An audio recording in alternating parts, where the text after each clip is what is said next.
Breaking news, Donald Trump may matinding plano para walisin ang impluwensya ng China laban sa Amerika at ito ay sa pamamagitan ng plano ni Donald Trump na gawing US state ang Canada at muling makontrol ang Greenland kabilang na ang Panama Canal na mayroon ng malakas na impluwensya ng China. Kung saan sa isang pahayag ay binanggit ni Donald Trump na babawiin nito ang Panama Canal mula sa Panama dahil sa pagpapagamit nito sa China. Sa kasalukuyan kasi ay dalawa na mula sa 5 port ng Panama Canal ang kontrolado ng China na matatagpuan sa magkabilang panig ng kanal na nagpapatunay kung gaano nakalakas ang impluwensya ng China sa rehiyong ito na dinaraanan ng 13,000 hanggang 14,000 pangalakal na barko araw-araw na kumakatawan sa 5% ng global trade sa buong mundo. Kaya't sa madaling salita, dahil nagiging maluwag para sa China ang rehiyong ito,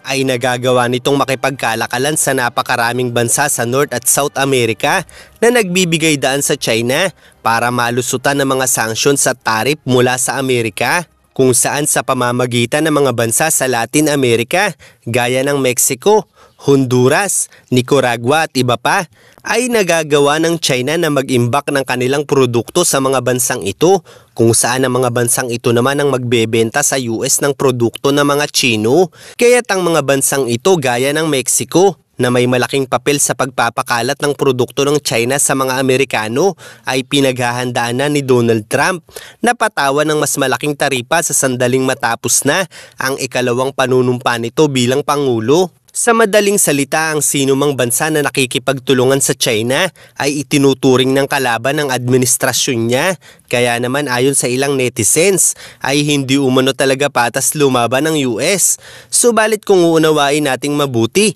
ang nagaganap sa pagitan ng US at China ay digmaan pa lamang laban sa kani-kanilang ekonomiya at tanging mga economic coercion at trade war tactics pa lamang ang ginagawa ng US laban sa China. Kaya't kung madamay man ang ilang bansa na kumakampi sa China ay hindi ito nangangahulugan na hindi patas lumaban ng US dahil kung ang Mexico ay nakikipagtulungan sa mga Chino, sila ay nagkakamal ng limpak-limpak na salapi mula dito at dahil sa produkto ng mga ito na ipinapasa naman nila sa US ay nagkakamal din sila ng limpak-limpak na salapi mula dito habang ang US naman ang nadedihado. Kaya't kung may karapatan ng Mexico na magdesisyong mamangka sa dalawang ilog na ito ay may karapatan din naman ang US na magdesisyon para sa ekonomiya nito, kaya't wala silang magagawa kung madamay sila sa labanang ito dahil malinaw kung saan papunta ang pagpapalawak ng impluwensya ng mga Chino. Kung saan ay malinaw na nais nitong higitan ng Amerika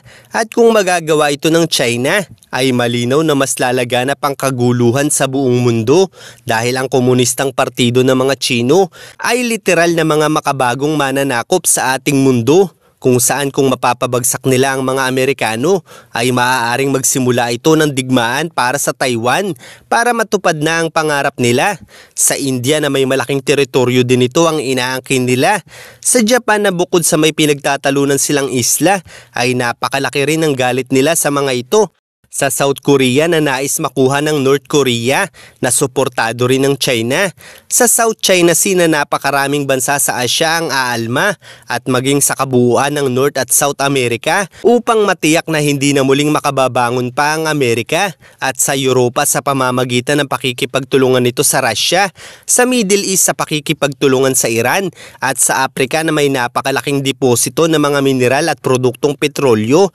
na kayang-kayang angkinin ng China kung sila na ang magiging sole superpower sa ating mundo. Samantala, kung mapanunumbalik ng US ang pagiging sole superpower nito, ay maaaring wala ng bansa pang mangangahas na kalabanin nito. At sa ganitong paraan ay madali lamang nitong mapipigilan ang mga posibleng digmaan pang magaganap sa ating mundo dahil ang kinakalaban lamang naman ng US sa panahong ito ay ang mga kumakalaban lamang din naman sa kanila gaya ng komunistang partido at mga bansang nakikipagtulungan sa mga ito. Samantala ang China, hindi pa man din nauungusan ng US, ay nananakop na ng mga kapitbahay nito sa Asya. Kaya't malinaw ang diskarte ni Donald Trump na sa pamamagitan ng trade war nito laban sa China ay mapipigilan nito ang mabilis na pagkalat ng impluensya ng China. Kaya naman bukod sa Panama Canal ay nais rin ni Donald Trump na maging ika-51 estado ng US ang Canada.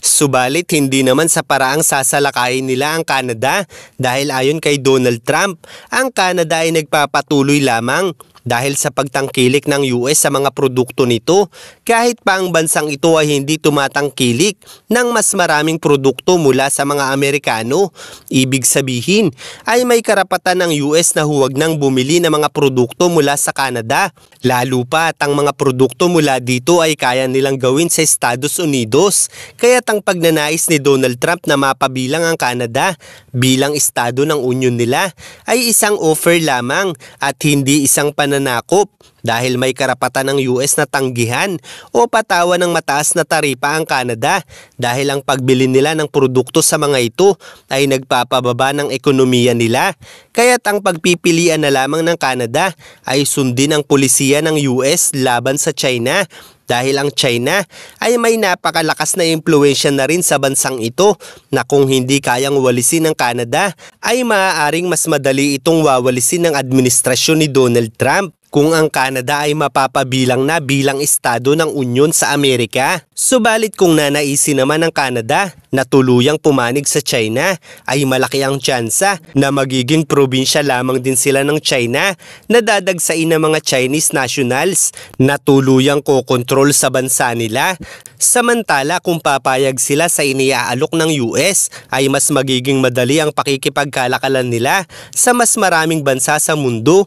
kabilang na sa US na magiging daan din sa mabilis na paglakas ng kanilang puwersa dahil malinaw na nasa panganib na ang mundo sa panahong ito dahil sa kasuwapangan ng komunistang partido. Kaya't para makaiwas ang Canada na sumapi sa US o tuluyang bumagsak ang kanilang ekonomiya, ang kailangan nila ngayong gawin ay tiyakin sa US na makikipagtulungan sila sa administrasyong ito laban sa China at hindi na mamamangka pa sa dalawang ilog gaya ng ginagawa ng Mexico sa US at China. Samantala ang Greenland naman na dating okupado ng US ay nais na ring maibalik ni Donald Trump sa kontrol ng US kung saan noong 1940 nang matalo ng Nazi Germany ang Denmark ay pinoprotektahan ng US ang Greenland dahil ito ay teritoryo ng Denmark na maaaring isukurin ng mga ito sa mga Aleman sa panahong ito. Kaya naman simula 1941 hanggang 1945 ay nasa ilalim na ito ng kontrol ng mga Amerikano hanggang natalo nila ang Germany at ibinalik sa Denmark ang Greenland. Subalit nananatili ang base militar ng US sa rehiyong ito at ngayon nga na nagtutulungan na ang China at Russia laban sa impluensya ng Amerika ay nais na ni Trump na bilhin na lamang mula sa Denmark ang rehiyong ito dahil ayon kay Trump ay hindi na ito napalakas pa ng Denmark simula nang ibigay nila ang kalayaan nito. Kaya't nais ni Trump na palakasin pa ng husto ang teritoryong ito upang maibalik niya ang dating kapangyarihan ng US mula sa kontinente ng mga Amerikano. At sa sandaling magtagumpay si Trump sa planong ito ay tiyak na napakalaking resources ng China ang mawawala sa komunistang partido habang pinalalakas din ng US ang militarisasyon nito sa Indo-Pacific region laban sa impluensya ng mga Chino. Kaya't hindi na nakapagtataka na napakarami pang opsyon ni Donald Trump laban sa China dahil matapos ang unang panunungkulan niya bilang Pangulo ng Estados Unidos ay tiyak na napag-aralan niya na ng husto kung papaano makisama ang China sa dalawang muka ng politika ng mga Amerikano.